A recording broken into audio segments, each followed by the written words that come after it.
story time. I am Superintendent Galvan with the Greenfield School District, ready to read you a bedtime story again. And it is still celebrating Black History Month, and so we're so excited to be able to celebrate women. This is women who have changed the world by shaking things up.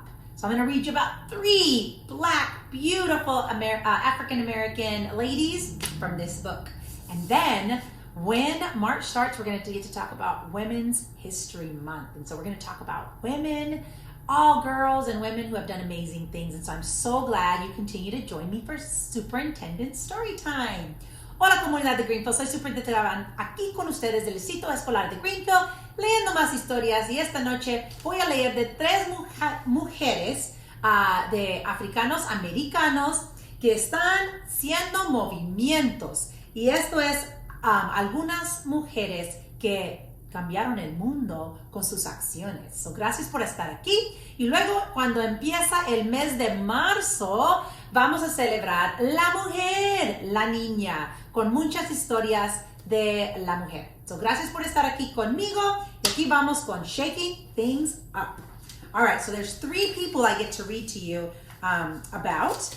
And I'm going to show you the first one I'm going to read to you is about Molly Williams. Molly Williams was an African-American Black girl who was the very first firefighter. So don't ever say that girls cannot do things that boys can do, because they absolutely can. So here she is right here, and let me read to you a little bit about her. Molly Williams was the first known female firefighter in the entire United States. And she was African-American. Years passed in the New York City streets. A blizzard whipped the air. Despite the heavy falling snow, a fire scorched the square. The steeples clanged the town alarm. Boy runners spread the news, but firemen were sick from influenza blues. A local servant knew the drill. She'd seen what must be done. She hailed the bumper truck by hand, and adept with anyone. In raging flames and choking smoke, brave Molly took the heat. With house and hose, she met the blaze to save the house and street. The fire ladies gave her praise, respect where it was due, dubbed her volunteer number 11, a member of the crew. She glowed with pride, a pioneer. She blazed a path, it's true, yet women weren't hired there until 1982. Wow. She was the first firefighter in the 1800s, and still they weren't hired until 1982. That is not good, boys and girls. We want to make sure that ladies can do whatever they want to do. Boys too, but ladies need to have equal rights. All right, let's talk now about another wonderful Black history person, African American, and she was Mae Jemison, the first female African American astronaut. She went to outer space. So let's see what she did. An African proverb says, "No one shows a child the sky." No need. Head back, it's there in their eyes. Glittering stars, swirling galaxies fill her, thrill her. Even through her kindergarten teacher says, "You want to be a scientist? What? Don't you mean you want to be a nurse?" Even though she's a scaredy cat, afraid of the dark, she looks up, afraid of those heights. She looks down. She skins her shins and muddles her dress because she needs to know. A Wrinkle in Time and Star Trek's Uhura say women can be scientists, even rocket scientists. Ignition, all systems go. 3, 2, 1, blast off. That's awesome. So girls and boys can absolutely be astronauts, just like the first one who was an African American that we celebrate for Black History Month. And of course, I love all historians, but this little girl is very special to me. So I get to read you this last one called A New School for Ruby Bridges. If you don't know who Ruby Bridges is, you need to know.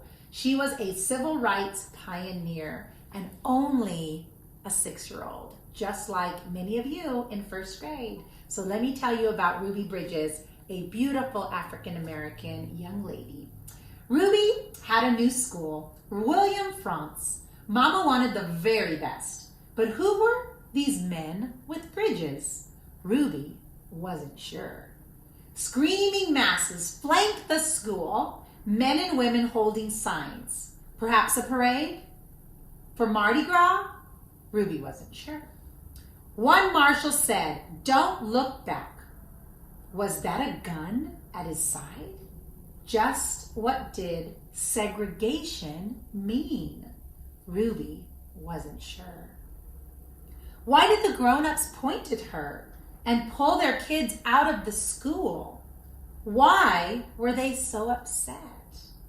Ruby wasn't sure. Why did she and Mama sit all day in the office by themselves? Had she done something wrong? Ruby wasn't sure. Ruby was banned from the luncheon, banned from the recess every single day. Why did her daddy call her brave?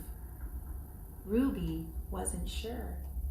She spent first grade with Mrs. Henry in a classroom just for one. Where were the other children? Ruby wasn't sure. But Ruby never missed a day with her teacher by her side.